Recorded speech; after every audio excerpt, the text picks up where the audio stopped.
കേരള ചരിത്രത്തിലെ സാഹിത്യ സ്രോതസ്സുകൾ അല്ലെങ്കിൽ ലിറ്റററി സോഴ്സസ് ഓഫ് കേരള. ഈ ഒരു വളരെ ഇമ്പോർട്ടൻ്റ് ആയിട്ടുള്ള ഒരു ടോപ്പിക്. ഈ ഒരു ടോപ്പിക്ക് പഠിക്കുമ്പോൾ ശരിക്കും ഇത് കുറച്ച് ഇൻഡെപ്ത് ആയിട്ട് പഠിക്കുകയാണെങ്കിൽ ഒരുപാട് പഠിക്കേണ്ടി വരും. അപ്പൊ അങ്ങനെയൊന്നും പോവാതെ അത്യാവശ്യത്തിനുള്ള പോയിന്റ്സ് മാത്രമായിട്ട് എടുത്ത് പഠിച്ചാൽ മതിയാവും. അപ്പൊ കുറച്ച് അത്യാവശ്യത്തിനുള്ള പോയിന്റ്സ് മാത്രം ചേർത്തിട്ടാണ് ഈ ഒരു ക്ലാസ് പ്രിപ്പയർ ചെയ്തിരിക്കുന്നത്. അപ്പൊ നമുക്ക് നോക്കാം എന്തൊക്കെ സാഹിത്യ സ്രോതസ്സുകളാണ് കേരള ചരിത്രത്തിനുള്ളതെന്ന്. അപ്പൊ ആദ്യം കുറച്ച് ഇമ്പോർട്ടൻ്റ് ആയിട്ടുള്ള പോയിന്റ്സും പിന്നെ ഇമ്പോർട്ടൻ്റ് ആയിട്ടുള്ള ചില ശാസനങ്ങളും അവയുടെ പ്രത്യേകതകളും ഇതൊക്കെയാണ് ഈ ഒരു ക്ലാസ്സിൽ ഉൾപ്പെടുത്തിയിട്ടുള്ളത്. അപ്പൊ നമുക്ക് നോക്കാം. ആദ്യം ഏറ്റവും ഇമ്പോർട്ടൻ്റ് ആയിട്ടുള്ള പോയിന്റ്സ് നോക്കാം എന്തൊക്കെയാണെന്നുള്ളത്. ഐതരേയ ആരണ്യകം കേരളത്തെക്കുറിച്ച് പരാമർശിക്കുന്ന ഏറ്റവും പ്രാചീനമായ കൃതിയാണ്. അപ്പൊ കേരളത്തെക്കുറിച്ച് പരാമർശിക്കുന്ന ഏറ്റവും പ്രാചീനമായ കൃതിയാണ് ഐതരേയ ആരണ്യകം. കാളിദാസന്റെ സംസ്കൃത കൃതിയായ രഘുവംശത്തിൽ കേരളത്തെക്കുറിച്ച് പരാമർശിക്കുന്നു. അർത്ഥശാസ്ത്രത്തിൽ കേരളത്തിലെ ചൂർണി നദിയെ കുറിച്ച് പ്രതിപാദിക്കുന്നു. അതായത് ചൂർണി നദി എന്ന് ഉദ്ദേശിക്കുന്നത് പെരിയാറിനെയാണ്. ഇങ്ങനെയും ചോദിച്ചിട്ടുണ്ട്, ചൂർണി നദി എന്ന അർത്ഥശാസ്ത്രത്തിൽ പ്രതിപാദിക്കുന്നത് ഏത് നദിയെയാണ്? പെരിയാറിനെയാണ്. അപ്പൊ പെരിയാറിനെ അർത്ഥശാസ്ത്രത്തിൽ ചൂർണി നദി എന്നുള്ള പേരിൽ പ്രതിപാദിക്കുന്നുണ്ട്. കോകില ശാസ്ത്രത്തിൽ മുസിരിസ് അല്ലെങ്കിൽ കൊടുങ്ങല്ലൂരിനെ കുറിച്ച് പ്രതിപാദിക്കുന്നു. അപ്പൊ മുസിരിസ് അല്ലെങ്കിൽ കൊടുങ്ങല്ലൂരിനെ കുറിച്ച് പ്രതിപാദിക്കുന്ന ഏതിലാണ്? കോകില ശാസ്ത്രത്തിലാണ്. മെഗാസനീസിന്റെ ഇന്ത്യക്കയിൽ കേരളത്തെ കുറിച്ച് പറയുന്നുണ്ട്. ചന്ദ്രഗുപ്തന്റെ സദസ്സിലെ ഒരു ഗ്രീക്ക് അംബാസിഡർ ആയിരുന്നു മെഗാസ്തനീസിന്റെ ഒരു കൃതിയാണ് ഇന്ത്യക്ക. ഈ ഇന്ത്യക്കയിൽ കേരളത്തെ കുറിച്ച് പ്രതിപാദിക്കുന്നുണ്ട്. ഇനി കേരളോൽപ്പത്തി എന്ന പുസ്തകം പബ്ലിഷ് ചെയ്തത് ഗുണ്ടർട്ടാണ്. കേരളോൽപ്പത്തി പ്രധാനമായും 3 ഭാഗങ്ങളായിട്ടാണ് ഉള്ളത്. അപ്പൊ ഈ കേരളോൽപ്പത്തി പബ്ലിഷ് ചെയ്തത് ഗുണ്ടർട്ടാണ്. അതിലും കേരളത്തെ കുറിച്ചിട്ട് പറയുന്നുണ്ട്. കേരള പഴമ എന്നുള്ള പുസ്തകം ഗുണ്ടർട്ട് തന്നെ എഴുതി പബ്ലിഷ് ചെയ്തതാണ്. അപ്പൊ കേരളോൽപ്പത്തി ഗുണ്ടർട്ട് പബ്ലിഷ് ചെയ്യുക മാത്രമേ ഉള്ളൂ. കേരള പഴമയാണെങ്കിലോ ഗുണ്ടർട്ട് എഴുതി പബ്ലിഷ് ചെയ്തതാണ്.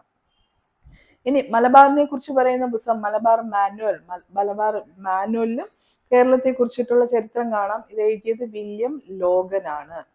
ഇനി ഹോർത്തൂസ് മലബാറിക്കസ് വളരെ ഇമ്പോർട്ടൻ്റ് ആണ്. നമുക്കറിയാം, മലബാറിലെ സസ്യങ്ങളെ കുറിച്ച് പ്രതിപാദിക്കുന്ന ഒരു പുസ്തകമാണ് ഹോർത്തൂസ് മലബാറിക്കസ്.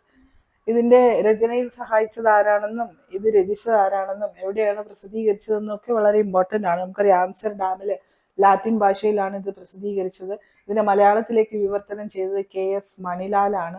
ഇതിനെ വിവർത്തനം ചെയ്യാൻ സഹായിച്ചത് കേരള യൂണിവേഴ്സിറ്റി ആണെന്നൊക്കെ നമുക്കറിയാം.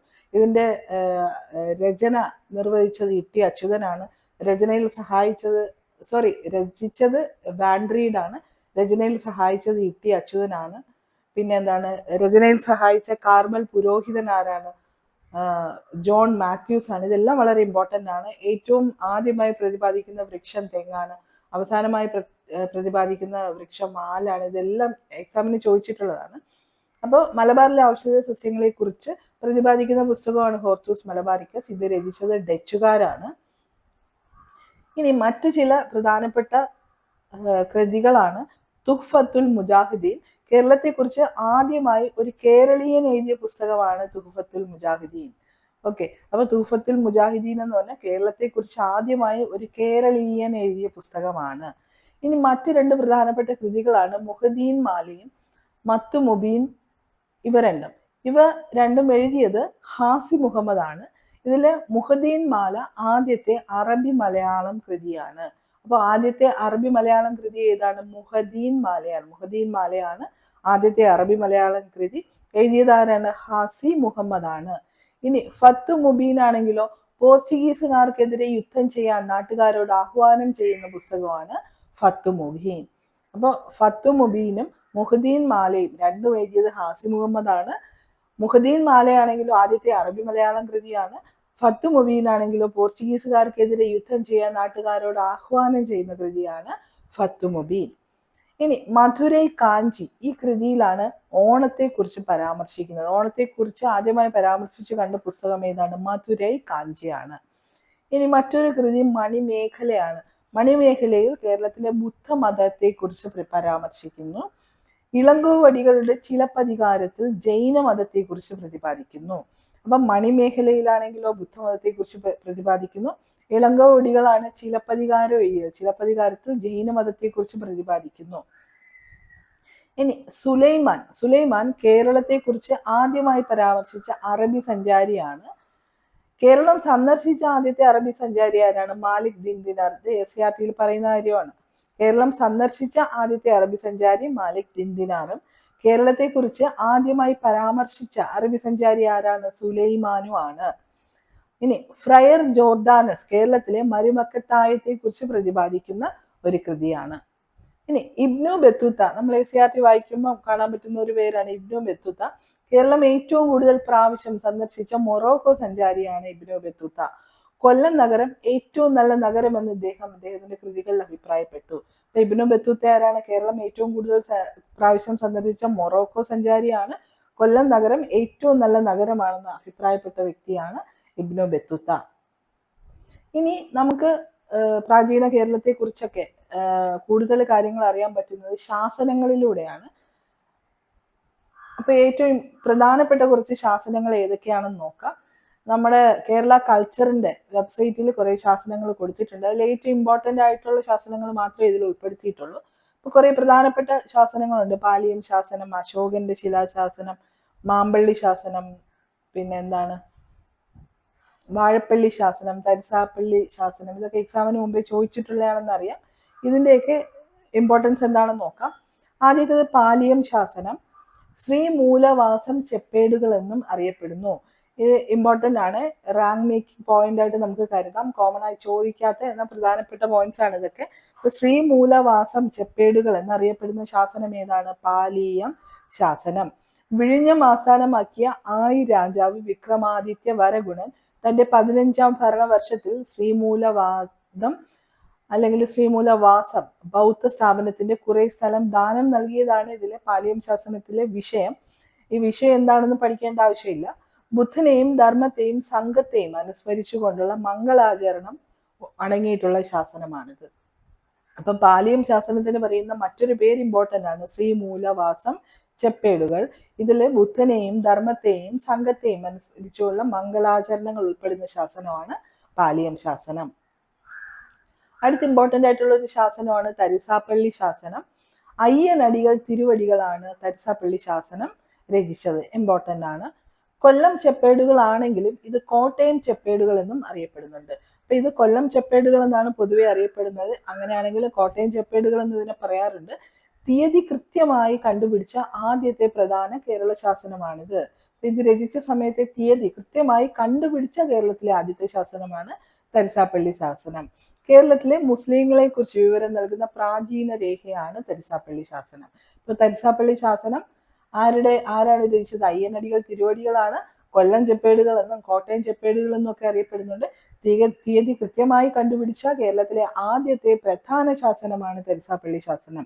കേരളത്തിലെ മുസ്ലിങ്ങളെ കുറിച്ച് വിവരം നൽകുന്ന പ്രാചീന രേഖയാണ് തരിസാപ്പള്ളി ശാസനം. ഇനി ജൂത ശാസനങ്ങളുടെ പ്രത്യേകത എന്താണ്? ഭാസ്കരവർമ്മനാണ് ഇത് രചിച്ചത്. മട്ടാഞ്ചേരി ജൂതപ്പള്ളിയിൽ സൂക്ഷിച്ചിരിക്കുന്ന ഈ ശാസനം ജൂതപ്പട്ടയം എന്ന പേരിലും അറിയപ്പെടുന്നു. അപ്പൊ ജൂതപ്പട്ടയം എന്ന പേരിൽ അറിയപ്പെടുന്ന ജൂത ശാസനമാണ്. ഇനി അശോകന്റെ ശാസനങ്ങൾ ഇമ്പോർട്ടൻ്റ് ആണ്.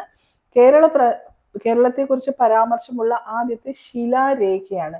അശോകന്റെ ശാസനങ്ങൾ ശിലാശാസനങ്ങളാണ്, ശിലകളിൽ കുത്തിവെച്ചിട്ടുള്ള ശാസനങ്ങളാണ്. അപ്പൊ കേരള പരാമർശമുള്ള ആദ്യത്തെ ശിലാശാസനങ്ങൾ ഏതാണെന്ന് ചോദിച്ചു കഴിഞ്ഞാൽ ഏത് പറയും? അശോക ശാസനങ്ങളാണ്. അദ്ദേഹത്തിന്റെ ശാസനങ്ങൾ അത് കാലഘട്ടം ഏതായിരുന്നു? BC 273 മുതൽ BC 237 വരെയായിരുന്നു. രണ്ടാമത്തെയും 13ാമത്തെയും അശോക ശാസനത്തിൽ കേരളത്തെ കേരള പുത്തോ എന്ന് പരാമർശിക്കുന്നു. ഇത് ഇമ്പോർട്ടൻ്റ് ആണ്. ഏതൊക്കെ ശാസനങ്ങളിലാണ്? അശോകന്റെ ശാസനങ്ങളായ 2ലും 13ലും കേരളത്തെ കേരള പുത്തോ അതായത് കേരള പുത്ര എന്ന് പരാമർശിക്കുന്നു. ഇവിടെ ശ്രദ്ധിക്കാനുള്ള ഒരു കാര്യം എന്ന് പറഞ്ഞാൽ അശോകന്റെ മറ്റു ശാസനങ്ങളിൽ ചോള പാണ്ഡ്യരുടെ പേരുകൾ അങ്ങനെ തന്നെ പറയുമ്പോൾ കേരളത്തെ ചേരം എന്ന് അശോക ശാസനങ്ങൾ പരാമർശിക്കുന്നില്ലെന്നുള്ളത് ശ്രദ്ധേയമാണ്. അപ്പൊ നമുക്കറിയാം ചോള പാണ്ഡ്യന്മാരാണ് ഇവിടെ ഉണ്ടായിരുന്നത്.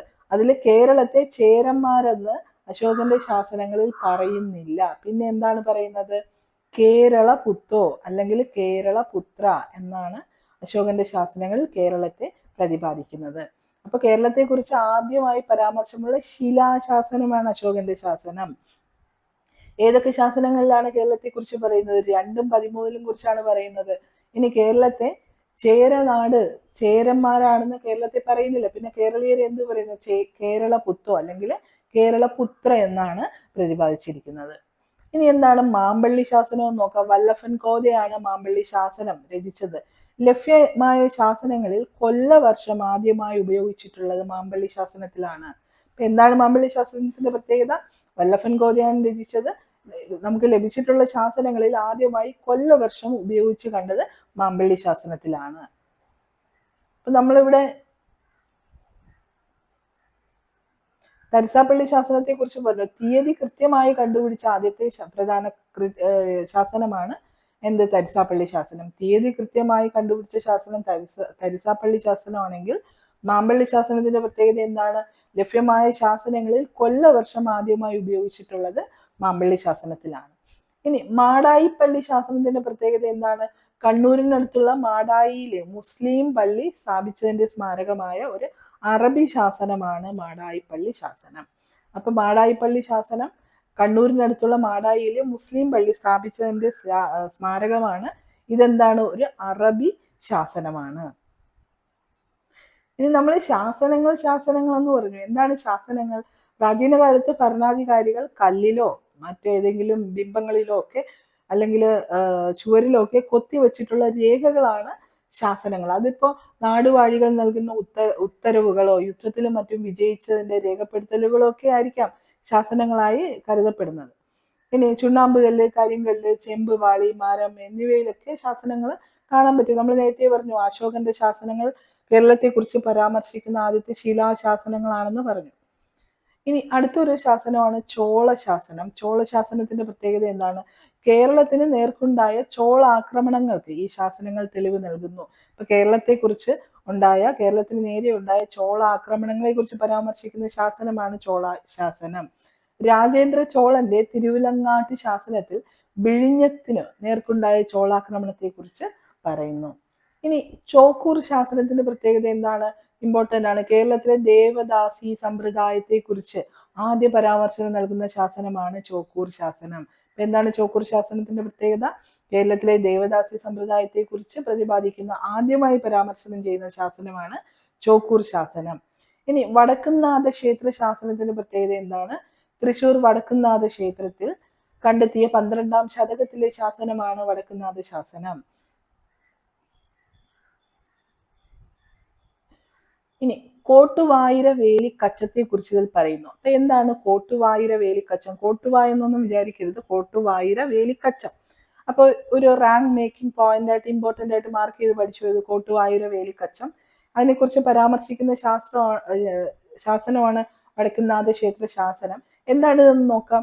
ക്ഷേത്രത്തിന് കീഴിലുള്ള കുടിയാന്മാരുടെയും മറ്റു ജീവനക്കാരുടെയും ചുമതലകളും അവകാശങ്ങളും നിശ്ചയിക്കുന്ന കോട്ടുവായിര വേലിക്കച്ചം നമ്പൂതിരിമാരുടെ ആധിപത്യത്തിന് തെളിവാണ്. അപ്പൊ എന്താണ് കോട്ടുവായിര വേലിക്കച്ചം? ക്ഷേത്രത്തിന് കീഴിലുള്ള കുടിയാന്മാരുടെയും മറ്റു ജീവനക്കാരുടെയും ചുമതലകളും അവകാശങ്ങളും നിശ്ചയിക്കുന്ന ഒരു ശാസനം ആണ് ഈ കോട്ടുവായിര വേലിക്കച്ചം.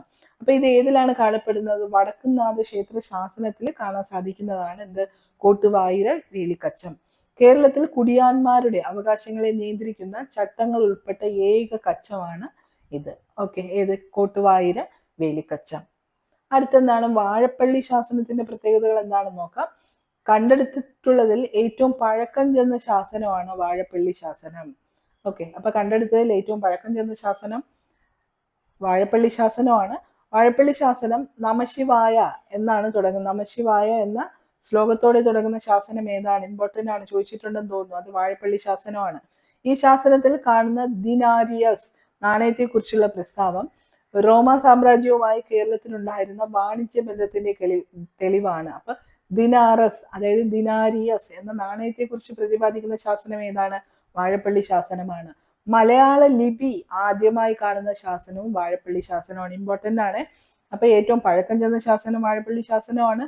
നമശിവായ എന്ന ശ്ലോകത്തോടെ തുടങ്ങുന്ന ശാസനമാണ് വാഴപ്പള്ളി ശാസനം. റോമ സാമ്രാജ്യത്തിലെ നാണയമായ ദിനാരിയസ് അല്ലെങ്കിൽ ദിനാറിനെ കുറിച്ച് പ്രതിപാദിക്കുന്ന ശാസനമാണ് വാഴപ്പള്ളി ശാസനം. മലയാള ലിപി ആദ്യമായി കാണുന്നതും വാഴപ്പള്ളി ശാസനത്തിലാണ്. അപ്പൊ ഇത്രയാണ് ഏറ്റവും പ്രധാനപ്പെട്ട പോയിന്റ്സ്. അപ്പൊ നമ്മൾ എന്തൊക്കെയാണ് പഠിച്ചതെന്ന് ഒരു പ്രാവശ്യം കൂടി നോക്കാം.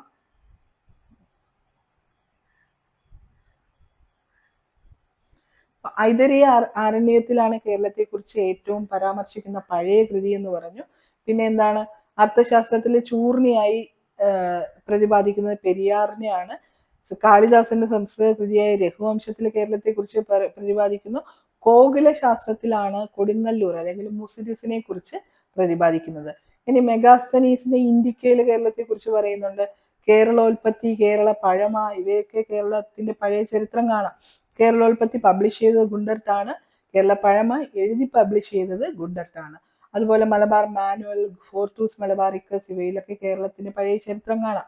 മലബാർ മാനുവൽ രചിച്ചത് വില്യം ലോഗനാണ്. ഹോർത്തൂസ് മലബാറിക്കസോ മലബാറിലെ ഔഷധ സസ്യങ്ങളെ കുറിച്ച് പ്രതിപാദിക്കുന്ന കൃതിയാണ്. ഹോർത്തൂസ് മലബാറിക്കസ് രചിച്ചത് ഡച്ചുകാരാണ്. ഇനി തൂഫത്തുൽ മുജാഹിദീൻ, കേരളത്തിൽ ആദ്യമായി ഒരു കേരളീയൻ എഴുതിയ പുസ്തകമാണ് തൂഫത്തുൽ മുജാഹിദീൻ, ഇമ്പോർട്ടന്റ് ആണ്. ഇനി രണ്ട് കൃതികൾ മുഹദ്ദീൻ മാലയും ഫത്തു മുബീനും. മുഹദ്ദീൻ മാല എന്നാണ് കേരളത്തിലെ ആദ്യത്തെ മലയാളം അറബി കൃതിയാണ്. ഫത്തു മുബീൻ ആണെങ്കിലോ പോർച്ചുഗീസുകാർക്കെതിരെ യുദ്ധം ചെയ്യാൻ നാട്ടുകാരോട് ആഹ്വാനം ചെയ്യുന്ന പുസ്തകമാണ്. ഇനി മധുരൈ കാഞ്ചിയിലാണ് ഓണത്തെ കുറിച്ച് ആദ്യമായി പ്രതിപാദിക്കുന്നത്. മണിമേഖലയിൽ ബുദ്ധമതത്തെ കുറിച്ച് പ്രതിപാദിക്കുന്നു. ഇളങ്കോവടികളുടെ ചിലപ്പതികാരത്തിൽ ജൈനമതത്തെ കുറിച്ച് പ്രതിപാദിക്കുന്നു. കിട്ടുന്നുണ്ടല്ലോ അല്ലെ, ഓർമ്മയുണ്ടല്ലോ അല്ലെ. സുലൈമാൻ ആരാണ്? കേരളത്തെ കുറിച്ച് ആദ്യമായി പരാമർശിച്ച അറബി സഞ്ചാരി. കേരളം സന്ദർശിച്ചാണെന്ന് ചിന്തിക്കരുത്, കേരളത്തെ കുറിച്ച് ആദ്യമായി പരാമർശിച്ച അറബി സഞ്ചാരിയാണ് സുലൈമാൻ. എന്നാൽ കേരളം സന്ദർശിച്ച ആദ്യത്തെ അറബി സഞ്ചാരി ഏതാണ്? മാലിക് ബിൻ ദിനാർ. ഇനി കേരളത്തിലെ മരുമക്കത്തായത്തെ കുറിച്ച് പ്രതിപാദിക്കുന്ന കൃതിയാണ് ഫ്രയർ ജോർദാനസ്. ഇബ്നു ബത്തൂത്ത ആരായിരുന്നു? കേരളം ഏറ്റവും കൂടുതൽ പ്രാവശ്യം സന്ദർശിച്ച മൊറോക്കോ സഞ്ചാരിയാണ്. ഇദ്ദേഹം അഭിപ്രായപ്പെട്ടതാണ് കൊല്ലം നഗരം ഏറ്റവും നല്ല നഗരമാണെന്ന്. ഇനി പ്രധാനപ്പെട്ട ശാസനങ്ങൾ ഏതൊക്കെയായിരുന്നു? പാലിയം ശാസനം ശ്രീമൂലവാസൻ ചെപ്പേടുകൾ എന്നറിയപ്പെടുന്നുണ്ട്. പിന്നെ ബുദ്ധനെയും ധർമ്മത്തെയും സംഘത്തെയൊക്കെ പ്രതിപാദിക്കുന്നു. തലസാപ്പള്ളി ശാസനമാണെങ്കിൽ അയ്യനടികൾ തിരുവടികളാണ് പുറപ്പെടുവിച്ചത്. കൊല്ലം ചെപ്പേടെന്നും കോട്ടയം ചെപ്പേടും എന്നൊക്കെ അറിയപ്പെടുന്നുണ്ട്. തീയതി കൃത്യമായി കണ്ടുപിടിച്ച ആദ്യത്തെ കേരളത്തിലെ ശാസനമാണിത്. മുസ്ലിങ്ങളെ കുറിച്ച് വിവരണം നൽകുന്ന പ്രാചീന രേഖയാണിത്. ജൂത ശാസനമാണെങ്കിലോ ജൂത പട്ടയം എന്നറിയപ്പെടുന്നു. ഭാസ്കരവർമ്മനാണ് ഇത് പുറപ്പെടുവിപ്പിച്ചത്. അശോക ശാസനങ്ങൾ കൂടുതലായും ശിലാശാസനങ്ങളായിരുന്നു. കേരളത്തെ കുറിച്ച് പരാമർശമുള്ള ആദ്യത്തെ ശിലാരേഖയാണ് അശോകന്റെ ഈ ശിലാശാസനങ്ങൾ. ഏത് ശാസനങ്ങളിലൊക്കെയാണ് പറയുന്നത്? 2-ലും 13-ലുമാണ് കേരളത്തെ കുറിച്ച് പറയുന്നത്. കേരളത്തെ കുറിച്ച് ചേരന്മാരെന്ന് പ്രതിപാദിക്കുന്നതിന് പകരം എന്താണ്? കേരള പുത്തോ അല്ലെങ്കിൽ കേരള പുത്ര എന്നാണ് പ്രതിപാദിക്കുന്നത്. അപ്പൊ ഇങ്ങനെ ചോദിക്കാം, കേരള പുത്തോ അല്ലെങ്കിൽ കേരള പുത്ര എന്ന് കേരളത്തെ കുറിച്ച് പ്രതിപാദിക്കുന്ന ശാസനം ഏതാണ്? അശോക ശാസനം. ഇനി മറന്നുപോയില്ലല്ലോ. മാമ്പള്ളി ശാസനം പുറപ്പെടുവിച്ചത് വല്ലഭൻ കോതയാണ്. കൊല്ലവർഷം ആദ്യമായി ഉപയോഗിച്ചിട്ടുള്ള ശാസനം ഏതാണ്? മാമ്പള്ളി ശാസനമാണ്. ഇനി മാടായിപ്പള്ളി ശാസനം അറബി ശാസനമായി അറിയപ്പെടുന്ന മാടായിപ്പള്ളി ശാസനമാണ്. ചോള ശാസനങ്ങളുടെ പ്രത്യേകത എന്താണ്? കേരളത്തിന് നേർക്കുണ്ടായ ചോള ആക്രമണങ്ങൾക്ക് തെളിവ് നൽകുന്ന ശാസനമാണിത്. ചോക്കൂർ ശാസനം ഇമ്പോർട്ടന്റ് ആണ്. കേരളത്തിലെ ദേവദാസി സമ്പ്രദായത്തെ കുറിച്ച് തെളിവ് നൽകുന്ന ആദ്യ പരാമർശമുള്ള ശാസനമാണ് ചോക്കൂർ ശാസനം. ഇനി വടക്കുംനാഥ ക്ഷേത്ര ശാസനം ഇമ്പോർട്ടന്റ് ആണ് അല്ലെ. കോട്ടുവായിര വേലിക്കച്ചത്തെ കുറിച്ച് പറയുന്നുണ്ട്. എന്തുവാണ് കോട്ടുവായിര വേലിക്കച്ചം? ക്ഷേത്രത്തിന് കീഴിലുള്ള കുടിയാന്മാരുടെയും മറ്റു ജീവനക്കാരുടെയും ചുമതലകളും അവകാശങ്ങളെയും നിശ്ചയിച്ച് രേഖപ്പെടുത്തിയിട്ടുള്ള ഒരു കച്ചമാണ് കോട്ടുവായിര വേലിക്കച്ചം. അപ്പൊ നമ്പൂതിരിമാരുടെ ആധിപത്യത്തിന് തെളിവായിട്ടുള്ള കച്ചമാണ് കോട്ടുവായിര വേലിക്കച്ചം. ഇനി കേരളത്തിലെ കുടിയാന്മാരുടെ അവകാശങ്ങളെ നിയന്ത്രിക്കുന്ന ചട്ടങ്ങൾ ഉൾപ്പെട്ട ഏക കച്ചമാണ് കോട്ടുവായിര വേലിക്കച്ചം. ഇനി എന്താണ്? വാഴപ്പള്ളി ശാസനം കണ്ടുകിട്ടിയതിൽ ഏറ്റവും പഴക്കം ചെന്നതാണ്. നമശിവായ എന്ന ശ്ലോകത്തോടെ തുടങ്ങുന്നതാണ്. പിന്നെ എന്താണ്? റോമൻ നാണയമായ ദിനാറസ് അല്ലെങ്കിൽ ദിനാരിയസ് എന്നതിൽ രേഖപ്പെടുത്തിയിട്ടുണ്ട്. കേരളത്തിലെ ലിപി, മലയാള ലിപി ആദ്യമായി കാണുന്നത് വാഴപ്പള്ളി ശാസനമാണ്. അപ്പൊ ഇത്രയാണ് പ്രധാനപ്പെട്ട ശാസനങ്ങൾ. ഇനി ഇത് റിലേറ്റ് ചെയ്ത കുറെ ക്വസ്റ്റ്യൻസ് നമുക്ക് നോക്കാം. ഒന്നാമത്തെ ചോദ്യം നോക്കാം. കേരളത്തെ കുറിച്ച് പരാമർശിക്കുന്ന കേരളത്തിന് പുറത്തുള്ള ശാസനം ഏതാണ്? അശോകന്റെ 2-ാം ശിലാശാസനം കേരളത്തിന് പുറത്തുള്ള ശാസനമാണല്ലോ. കേരളത്തെ കുറിച്ച് പ്രതിപാദിക്കുന്ന അല്ലെങ്കിൽ പരാമർശിക്കുന്ന ആദ്യത്തെ ശിലാശാസനം ഏതാണെന്ന് ചോദിച്ചു കഴിഞ്ഞാലും അശോകന്റെ ശിലാശാസനമാണ്. ഇനി ദേവദാസി സമ്പ്രദായത്തെ കുറിച്ച് പ്രതിപാദിക്കുന്ന ശാസനം ഏതാണ്? ചോക്കൂർ ശാസനമാണ്. നമ്മളത് പഠിച്ചതാണ് അല്ലെ. ചോക്കൂർ ശാസനത്തിലാണ് ദേവദാസി സമ്പ്രദായത്തെ കുറിച്ച് പ്രതിപാദിക്കുന്നത്. അടുത്ത ജൂത ശാസനം പുറപ്പെടുവിപ്പിച്ചത് ആരാണ്? ജൂത ശാസനം പുറപ്പെടുവിച്ചത് ഭാസ്കരവർമ്മനാണ്. അടുത്ത് മാമ്പള്ളി ശാസനം എഴുതിയത് ആരാണ്? മാമ്പള്ളി ശാസനം എഴുതിയത് ശ്രീ വല്ലഭൻ കോതയാണ്. അടുത്ത് താഴെ തന്നിരിക്കുന്ന പ്രസ്താവനകൾ വായിക്കുക. തരിസാപ്പള്ളി ശാസനം കേരളത്തിലെ ക്രിസ്ത്യാനികളെ കുറിച്ച് പറയുന്ന ശാസനമാണ്. അത് ശരിയാണ്. ഇത് എഴുതിയത് അയ്യനടികൾ തിരുവടികളാണ്. ഇത് രണ്ടും ശരിയാണ്. ശരിയായതാണ് തിരഞ്ഞെടുക്കാനുള്ളത്. 1ഉം 2ഉം ശരിയാണ്. അതുകൊണ്ട് ഓപ്ഷൻ സി ആണ് ആൻസർ. അടുത്തത് നോക്കാം. ഏറ്റവും പഴക്കം ചെന്ന ശാസനം ഏതാണ്? കണ്ടുകിട്ടിയിട്ടുള്ളതിൽ ഏറ്റവും പഴക്കം ചെന്ന ശാസനം വാഴപ്പള്ളി ശാസനമാണ്. അടുത്ത് നോക്കാം. താഴെ തന്നിരിക്കുന്ന പ്രസ്താവനകൾ പരിശോധിക്കുക. അവയിൽ നിന്ന് ശരിയായവയാണ് തിരഞ്ഞെടുക്കാനുള്ളത്. വാഴപ്പള്ളി ശാസനത്തിൽ റോമൻ നാണയമായ ദിനാറിനെ കുറിച്ച് പറയുന്നു. നാണയമായ ദിനാറിനെ കുറിച്ച് പറയുന്നു. അത് ശരിയാണല്ലോ. മലയാള ലിപി ആദ്യമായി കണ്ടത് വാഴപ്പള്ളി ശാസനത്തിലാണ്. ശരിയാണ്. നമശിവായ എന്ന വന്ദനവാക്യത്തോടെയാണ് ഇത് തുടങ്ങുന്നത്. അത് ശരിയാണ്. കുലശേഖര രാജാവായ രാജശേഖരവർമ്മനാണ് ഇത് എഴുതിയത്. അതും ശരിയാണ്. കണ്ടുകിട്ടിയിട്ടുള്ളതിൽ ഏറ്റവും പഴക്കം ചെന്നതാണ് വാഴപ്പള്ളി ശാസനം. അപ്പൊ ഇതില് 1, 2, 3, 4ഉം ശരിയാണ്. ഓപ്ഷൻ ഡി ആണ്. എല്ലാം ശരിയാണ് എന്നുള്ളതാണ് ആൻസർ. അടുത്തത് മാർഗദർശിയായ ഇംഗ്ലീഷുകാരൻ എന്നറിയപ്പെടുന്ന ആരാണ്? റാൽഫിച്ച് ആണ് മാർഗദർശിയായ ഇംഗ്ലീഷുകാരൻ എന്നറിയപ്പെടുന്നത്. അടുത്ത സഞ്ചാരികളുടെ രാജകുമാരൻ എന്നറിയപ്പെടുന്ന ആരാണ്? മാർക്കോപോളയാണ് സഞ്ചാരികളുടെ രാജകുമാരൻ എന്നറിയപ്പെടുന്നത്. കേരളത്തിൽ ഏറ്റവും കൂടുതൽ പ്രാവശ്യം സഞ്ചരിച്ച സഞ്ചാരി ആരാണ്? കേരളത്തിൽ ഏറ്റവും കൂടുതൽ പ്രാവശ്യം സഞ്ചരിച്ച സഞ്ചാരിയാണ് ഇബ്നു ബത്തൂത്ത. നമ്മൾ ഇബ്നു ബത്തൂത്തയെ കുറിച്ച് വേറൊരു കാര്യം പറഞ്ഞുള്ളൂ. എവിടെ നിന്ന് വന്ന സഞ്ചാരിയാണ്? മൊറോക്കോയാണ് അല്ലെ? മൊറോക്കൻ സഞ്ചാരിയാണ്. കേരളം ഏറ്റവും കൂടുതൽ പ്രാവശ്യം കേരളത്തിൽ സഞ്ചരിച്ച മൊറോക്കൻ സഞ്ചാരിയാണ് ഇബ്നു ബത്തൂത്ത. കൊല്ലം നഗരം ഏറ്റവും നല്ല നഗരമാണെന്ന് പറഞ്ഞ ആരാണ്? ഇബ്നു ബത്തൂത്തയാണ്. അടുത്ത് നോക്കാം. കേരളം സന്ദർശിച്ച ആദ്യ അറബി സഞ്ചാരി ആരാണ്? കേരളം സന്ദർശിച്ച ആദ്യ അറബി സഞ്ചാരി മാലിക് ദിൻദിനാർ ആണ്. അടുത്ത് കേരളത്തെ കുറിച്ച് ആദ്യമായി പരാമർശിച്ച അറബി സഞ്ചാരി സുലൈമാനാണ്. നമ്മൾ കണ്ടതാണ് സുലൈമാൻ. അടുത്ത് ചിലപ്പതികാരം എഴുതിയത് ആരാണ്? ചിലപ്പതികാരം എഴുതിയത് ഇളങ്കോവടികളാണ്.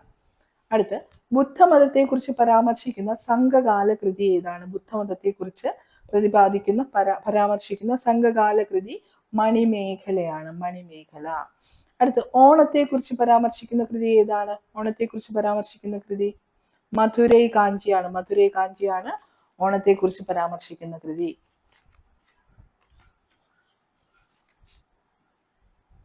അടുത്ത് നോക്കാം. ഹോർത്തൂസ് മലബാറിക്കസ് മലയാളത്തിലേക്ക് വിവർത്തനം ചെയ്തത് ആരാണ്? മണിലാലാണ്. ഡോക്ടർ KS മണിലാലാണ് ഹോർത്തൂസ് മലബാറിക്കസ് മലയാളത്തിലേക്ക് വിവർത്തനം ചെയ്തത്. ഹോർത്തൂസ് മലബാറിക്കസിൽ ആദ്യമായി പ്രതിപാദിക്കുന്ന വൃക്ഷം ഞാൻ പറഞ്ഞതാണ്. ഏതാണ്? തെങ്ങാണ് അല്ലെ? തെങ്ങാണ് ആദ്യമായി പ്രതിപാദിക്കുന്ന വൃക്ഷം. ഇനി ഹോർത്തൂസ് മലബാറിക്കസിൽ അവസാനമായി പ്രതിപാദിക്കുന്ന വൃക്ഷം ഏതാണ്? ആലാണ്. ആദ്യമായി പ്രതിപാദിക്കുന്ന തെങ്ങ്, അവസാനമായി പ്രതിപാദിക്കുന്ന വൃക്ഷം ഏതാണ്? ആൽമരവുമാണ്. ഇനി ഹോർത്തൂസ് മലബാറിക്കസ് പ്രസിദ്ധീകരിച്ച സ്ഥലം ഏതാണ്? ഹോർത്തൂസ് മലബാറിക്കസ് പ്രസിദ്ധീകരിച്ചത് ആംസ്റ്റർഡാമിലാണ്. കേരളത്തെ കുറിച്ച് പരാമർശിക്കുന്ന ഏറ്റവും പ്രാചീനമായ കൃതി ഏതാണ്? നമ്മൾ ഈ ക്ലാസ്സിൽ പഠിച്ച ആദ്യത്തെ പോയിന്റ് ഏതാണ്? ഐതരേയ ആരണ്യകം. കേരളത്തെ കുറിച്ച് പരാമർശിക്കുന്ന ഏറ്റവും പ്രാചീനമായ സംസ്കൃത കൃതിയാണ് ഐതരേയ ആരണ്യകം. അർത്ഥശാസ്ത്രത്തിൽ പ്രതിപാദിക്കുന്ന ചൂർണി നദി ഏത് നദിയാണ്? അർത്ഥശാസ്ത്രത്തിൽ ചൂർണി നദിയായി പ്രതിപാദിക്കുന്നത് പെരിയാറാണ്. ഇനി മൂഷക വംശത്തെ കുറിച്ച് എഴുതിയത് ആരാണ്? മൂഷക വംശത്തെ കുറിച്ച് എഴുതിയത് അതുലൻ. കുറേ തവണ ചോദിച്ചിട്ടുള്ള ഒരു ക്വസ്റ്റ്യൻ ആണിത്. ഇനി താഴെ തന്നിരിക്കുന്ന പ്രസ്താവനകളിൽ നിന്നും ശരിയായത് തിരഞ്ഞെടുക്കുക. എന്തൊക്കെയാണ് ശരിയായത് നോക്കാം. ഇൻഡിക്ക എഴുതിയത് മെഗാസ്തനീസ് ആണ്. ചന്ദ്രഗുപ്ത രാജാവിന്റെ സദസ്സിലെ അംബാസഡർ ആയിരുന്നു ഇദ്ദേഹം. ഇന്ത്യയിൽ കേരളത്തെ കുറിച്ച് പരാമർശിക്കുന്നുണ്ട്. പരാമർശിക്കുന്നുണ്ട്. അപ്പൊ ഇവിടെ എല്ലാ ഓപ്ഷനും ശരിയാണ്. 1, 2, 3 ശരിയാണ്. ഓപ്ഷൻ ഡി ആണ്. എല്ലാം ശരിയാണെന്നുള്ളതാണ് ഇവിടെ ആൻസർ. അടുത്ത് നോക്കാം. മലബാർ മാനുവൽ എഴുതിയത് ആരാണ്? മലബാർ മാനുവൽ എഴുതിയത് വില്യം ലോഗൻ ആണ്. ഇനി കേരള പഴമ എന്ന പുസ്തകം എഴുതിയത് ആരാണ്? കേരള പഴമ എന്ന പുസ്തകം എഴുതിയത് ഗുണ്ടർട്ട് ആണ്. ഓക്കെ, പ്രധാനപ്പെട്ട 25 ക്വസ്റ്റ്യൻസ് ആണ് നമ്മൾ ലിറ്റററി സോഴ്സസ് ഓഫ് കേരള എന്ന ടോപ്പിക്കുമായി റിലേറ്റ് ചെയ്ത് ഇപ്പോൾ കണ്ടത്.